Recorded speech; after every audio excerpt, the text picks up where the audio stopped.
This is Jeremiah 51 and 1. Thus saith the Lord Yahweh, behold, I will raise up against Babylon and against them that dwell in the midst of them that rise up against me a destroying wind, and will send unto Babylon fanners that shall fan her and shall empty her land. For in the day of trouble they shall be against her round about. I like to start off by saying Barakatah Yahweh, Barakatah Yahweh Shai, Kol Haloim La Yahweh, Bahashem Yahweh Shai, Bahashem, Rakha Kodash. Double honors to the elders and apostles of Great Millstone who rule well. Blessings and salutations to the hopeful elect and scattered abroad, the Akim and the Aqua that's listening in. Yahweh Ratazah, Lord willing that the lesson is edifying. It's the brother Shawab Amawan back at you with another lesson. And the title of his lesson is 200 million missiles for Babylon the Great. All right. And I'm going to show you a video of a certain missile that opens up to many missiles. And this is why you're going to have America get hit with 200 million missiles. Because, you know, people ask that question, like, how can we get hit with 200 million missiles? And it's because you have to understand that missiles, all right, in today's society, today's technology, one missile can turn into 100 missiles. So imagine hundreds or thousands of missiles being shot at one spot, all right, that one missile can turn into 100 missiles, okay? And I'm going to show you an example of that. Let me grab these precepts first. This is Jeremiah 51 and 1 again. It says, thus saith the Lord Yahweh, behold, I will rise up against Babylon and against them that dwell in the midst of them that rise up against me, a destroying wind, all right? And that destroying wind goes into the thermonuclear missiles, all right? When the missiles hit, every time a missile hits, it makes a mushroom cloud, right? It turns into a scroll, as it tells you in the Isaiah 34th chapter, all right? And then what happens is when a missile hits, the mushroom cloud goes up, all right? And then it has a back effect, basically, that it just turns into a wind that destroys everything in its path, okay? So that's why it's a destroying wind. All right. And it says, and I will send unto Babylon fanners that shall fan her and empty her land. For in the day of trouble they shall be against her round about. Against him that bendeth, let the archer bend his bow. And against him that lifteth himself up in his brigadine, and spare ye not her young, destroy ye utterly all her hosts. All right. And, you know, that archer is going into these missile silos. All right, when they're launched, as a matter of fact, Second Ezra 16 and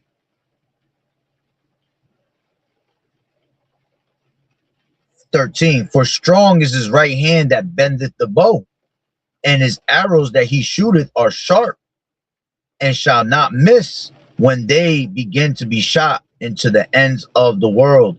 All right. And there's no arrow that could be shot from one end of the earth to the other. All right. So these arrows are being metaphorically speaking of the missiles. Okay. So the archer that shoots it, all right, the arm, as it says, he that bendeth the bow. Okay. That is a representation of these missile silos. Okay. And when they go up, all right, they come out of the missile silo.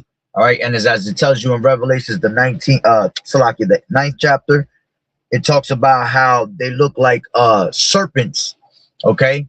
Because the missiles, when they come out the missile silo, they go up, straight up, all right? And they kind of have that squiggly line behind it of smoke, that trail of smoke. And that's what's a representation of the serpents, okay? So, you know, when John saw these, John the Revelator saw these dreams, he saw them, and that's how he described it, that it looked like serpents when they were being shot. Okay. So again, for strong is his right hand that bendeth the bow, and his arrows that he shooteth are sharp, and shall not miss when they begin to be shot into the ends of the world. Okay. Behold, the plagues are sent and shall not return again until they come upon the earth. The fire is kindled and shall not be put out till it consume the foundation of the earth. Okay. And, you know, once those plagues are shot, once those missiles are shot, okay, there's no stopping that, okay? because the Lord is going to have the spirit behind each and one of those missiles, and they're going to go exactly where they need to go. All right. So before I go on to the next precepts, which I'm going to make it short, all right, and Lord willing, is straight to the point and edifying, let me grab this video. All right.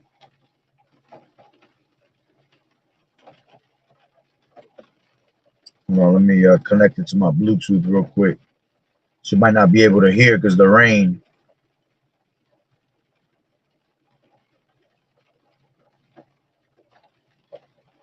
And Iran, man, Iran got some crazy ass missiles, some crazy technology.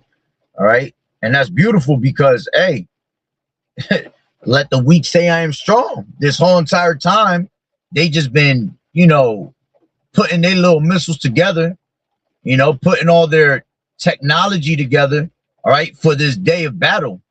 All right. That's why the Lord had them always in that spirit of doing, you know, of bombing shit, because that's going to be their natural nature, man. All right. To literally go to war. Okay. Them people out there, they can't, their lifestyle is constantly war out there. All right. So it's just another day in the park for them to launch their missiles. All right. And they can't wait to show the technology and the missiles that they've been hiding. All right. From America. All right, to show their true power, to show their teeth, as the scriptures say. To show your teeth is to show your power. You see? Well, let me play this.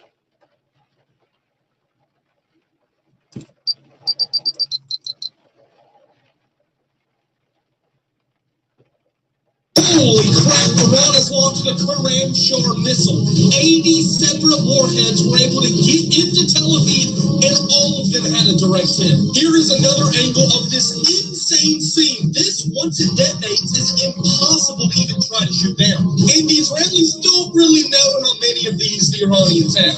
Could be 1, could be 1,000. This right here is the scene in Tel Aviv after just one of those 80 fell on it. The missile launches have picked up after actually dropping after the first day. They are rising again. On the contrast, the Americans and Israelis are bombing murals and paintings in Iran. Oh, y'all are so incensed in Miami, they're about $10 million. The Israelis are now starting to really feel it. And actually, as I was making this video, an American jet was shot down over Iraq by militant, and they're saying, well, $1 million bounty on that American pilot's head. There's a manhunt for this guy in the deserts of Iraq, so probably not good for him.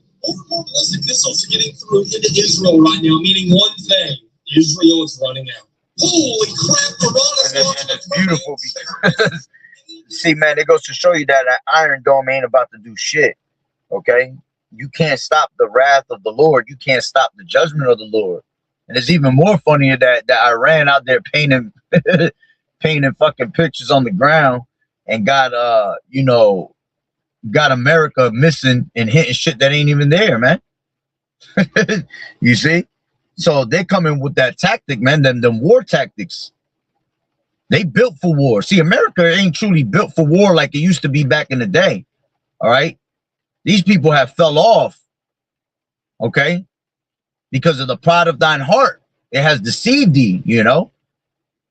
Because at one point they were that powerhouse, all right? And they brought, you know, they were bringing heavy, you know, artillery, heavy military actions back in the day. But now, again, let the weak say I am strong, all right?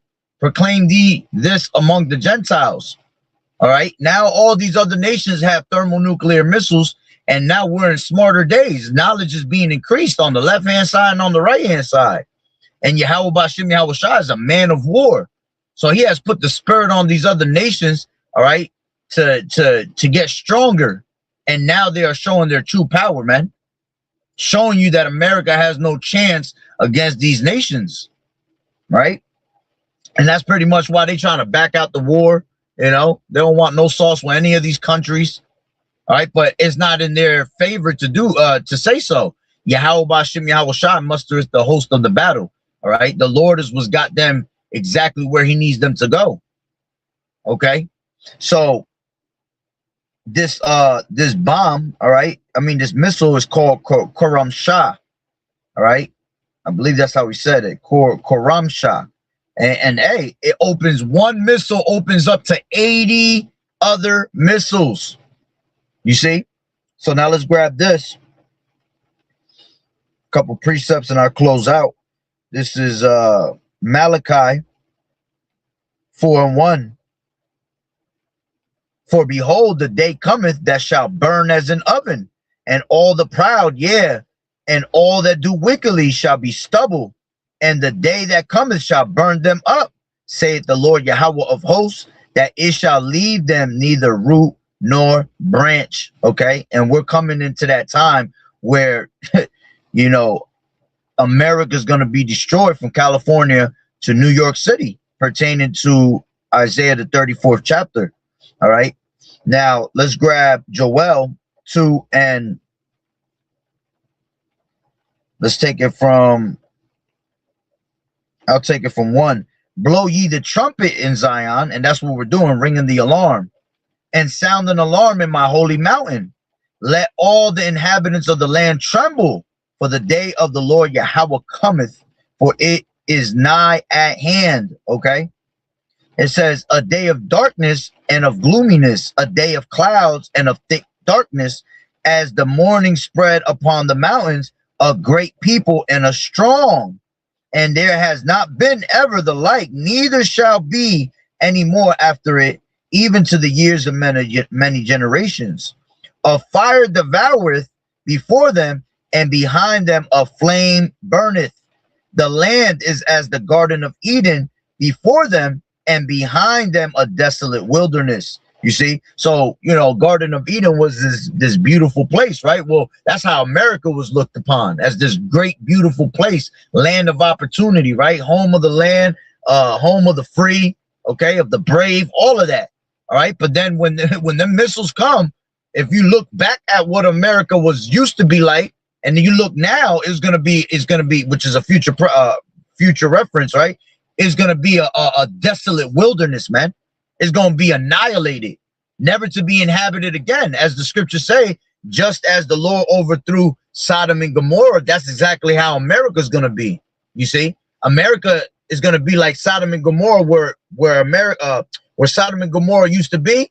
All right, no one can actually live there to this day, you know, because all the sulfur around that area. Okay, nothing can grow. You see. Because the Lord literally annihilated that place. That's how America's going to be. From California to New York City. Okay?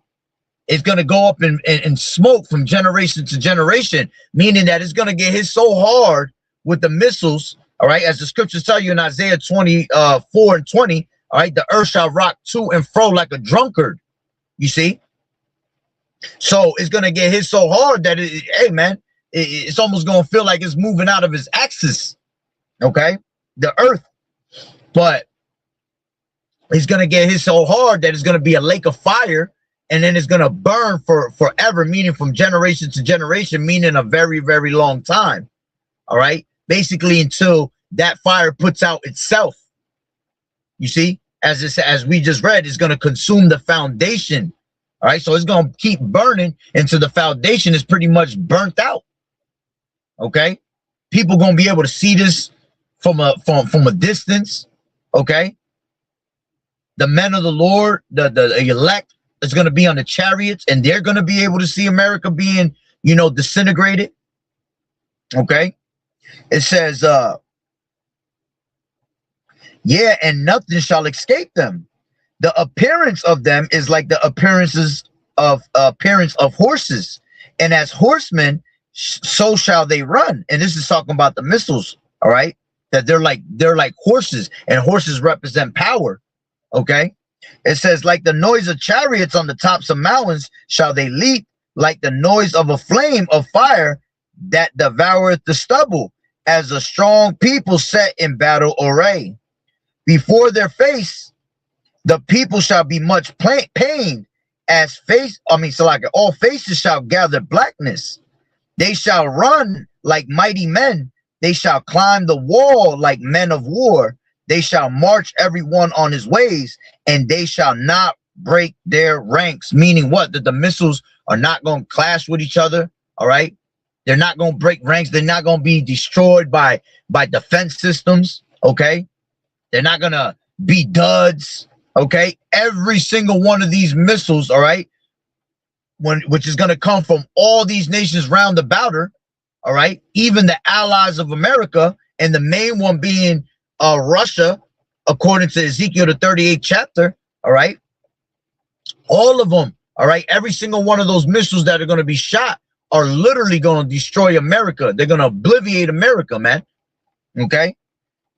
It says, neither shall one thrust another, they shall walk every one in his path, and when they shall, and when they fall upon the sword, they shall not be wounded. You see, they shall run to and fro in the city, they shall run up the wall, they shall climb up upon the houses, and they shall enter in at the windows like a thief. You see, and that's what the Lord said, right? He said, he's gonna come like a thief in the night.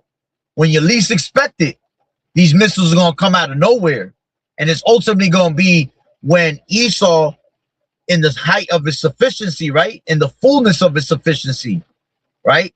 When he is about to fill up his belly, like it tells you in Job, the 20th chapter, the Lord is gonna bring the missiles upon them, man.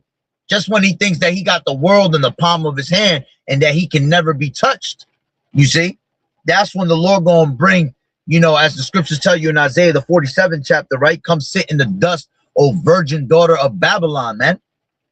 You see, all of a sudden, this lady that was the lady of kingdoms, this whore, right, is suddenly fallen, as it tells you in Revelations, the 18th chapter. Suddenly, Babylon is fallen. Babylon is fallen. And in 1 hour, is this place going to be disintegrated? 1 hour, is this place going to be destroyed? Okay. Is going to be turned into a wilderness, right? It says, the earth shall quake before them, and the heavens shall tremble, the sun and the moon shall be dark, and the stars shall withdraw their shining. Why? Because it's going to get hit so hard that it's just going to be a gloomy moment, okay? Too much smoke all over the place, all right? Too many fires. That's what's going to make it look like a lake of fire, okay? And all these missiles, as it tells you in Revelations, the 9th chapter, let's grab that, and I'll pretty much close it out. Revelations 9, and remember, there were like the appearance of horses, okay? This is 9, and let's take it from 9. It says, and they had breastplates as if it were breastplates of iron, and the sound of their wings were as the sound of chariots of many horses run into a battle. And they had tails like unto scorpions, right? Oh, Salakia, you know what? My bad. I had to go down more. Because that's talking about World War I, Salakia. I meant to go down to 15. It says, and the 4 angels were loosed, right? For an hour and a day and a month and a year to slay the third part of men. All right, because you have, you know, you're gonna have a third that's gonna be to the famine, a third that's gonna be to the to the sword, and then you have a third that's gonna be for this fire, all right, which is gonna be for these missiles, okay? And it says, and the number of the army of the horsemen were 200,000, you see, which means 200 million. And I heard the number of them, and thus I saw the horses in the vision, and them that sat on them, having breastplates of fire and of jacinth and brimstone, and the heads of the horses were as the heads of lions, and out of their mouths issued fire and smoke and brimstone.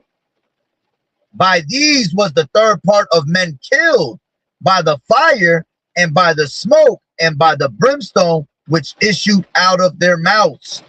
For their power is in their mouth and in their tails, for their tails were like unto serpents and had heads, and with them they do hurt. You see? So eventually, okay, 200 million missiles is going to be shot into America to completely destroy this place, man. All right. And that was a prime example of what you're going to see. One missile turned into 80 missiles. Imagine thousands of missiles being shot from all these different nations. You have Russia that has about 5,500 right now. different types of missiles. Okay. China has around that number also. Okay. And then all these other nations continually, they have their amount of missiles, man. So all these missiles are going to be shot at America at one time. All right. And that's what's going to make it be 200 million missiles that hit America, because they're all going to break out to be a bigger number than what they are, you see. And this is why you have to fear Yahweh B'Shem Yahweh Shai, man. You don't want to be caught up in these missiles. The elect is going to scarcely be saved, man. We're going to make it out of here by the skin of our teeth, barely making it out of here. Flames about to touch our asses probably on the way on up to them chariots being beamed up. Okay.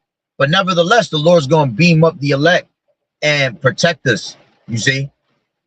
So I'm going to leave it there through the Spirit, Lord willing, you will edify. So with that being said, Barakatah Yahweh, Barakatah Yahweh Shai, Kol Haloim La Yahweh, Bahashem Yahweh Shai, Bahashem, Rakak Wadash. Double honors to the elders and apostles of Great Millstone who rule well. Blessings and salutations to the hopeful elect that scattered abroad, the Akim and the Aquat that was listening in. Yahweh Ratazah, Lord willing, that the lesson was edifying. To the next one, Shalom. Keep fighting the good fight of faith, enduring as good soldiers of Yahweh Shai. Shalom.